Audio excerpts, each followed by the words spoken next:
videos. Before that, I request the dignitaries present on the dais to kindly occupy the front row seats. I told the entire MIDHANI. I went back to my college days because I could meet so many people from REC, and also my own interest in mechanical engineering and also metallurgy. And also the commitment of the people is the one thing that I like the most, whether in BDL or here in MIDHANI, because everybody has a feeling that their contribution to the well-being of the nation. So I heartily congratulate all of you for your sincere commitment in your duties and also your vision of your contribution for the well-being of the nation. That is very much required. Because once you join an organization, you lose your individual recognition. You become part of the organization. So whatever you do, it's good. The organization gets a good name. If somebody falters, so it brings a bad name to the organization. So that responsibility we all have. And also, yesterday ISRO launched I think one of the heaviest rocket, GSAT 7R, and also the Navy's most advanced satellite. But when a space shuttle goes up, everybody thinks about ISRO. But in each of the landing or the spaceship launching, MIDHANI is involved. He wants to be a superpower, because if you read Dr. APJ Abdul Kalam sir's books, he always say every nation wants to be a developed nation. Because there are so many school children here, they all must be hearing that India is still a developing country. So we have to make the country into a developed country. So when you can call a country a developed country or a superpower is, you should become economic superpower. If you see India, now we are almost fourth, and very soon we are going to be the third country in the economic front. The second field which we need to have is a military strength.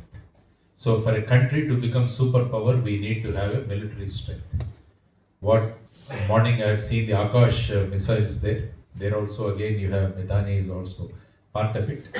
And also in the afternoon I have seen your contribution in the ISRO and also many other fields. Generally people say that my hand is lucky.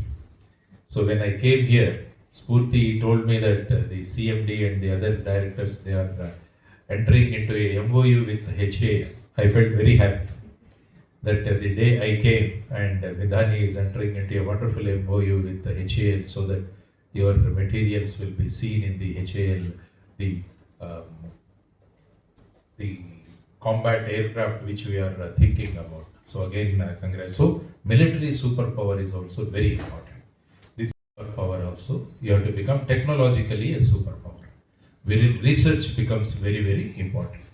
Because in both the organizations, I found research also is a very important component, both in BDL as well as MIDHANI. And then a nation has to be a political superpower and a cultural power. If all these five fronts, if you can achieve, we can become a superpower, then definitely you can become a developed nation and a superpower. So the contribution by you is very, very important to make the nation as a military superpower and a technological superpower. So, all these days we used to think that most of the time India imports from other countries, but since morning I have been, hearing about exports from here. BDL also is doing a lot of exports, and you are also into the export front. So once again, congratulations to all of you, and also I am very happy that Babu sir is also here, and the CVO school. She was a school going, she was college going when myself and her father, we worked together in Pune. So now she has become the CVO of this organization, and the way she is taking both the organizations together is quite praiseworthy, and I congratulate Spurti for doing a wonderful job. As I always mention, Vigilance Awareness Week is not a formality. It gives an opportunity for you to reflect of 1 year what we did on the integrity front, on the probity front, and how the organization has improved. So So that 7 days, your Vigilance Awareness Week, you have done a lot of things, and also you have done a self-introspection. Because if you see Sardar Patel ji, I mean, we all know that he is a great fighter, man with great integrity.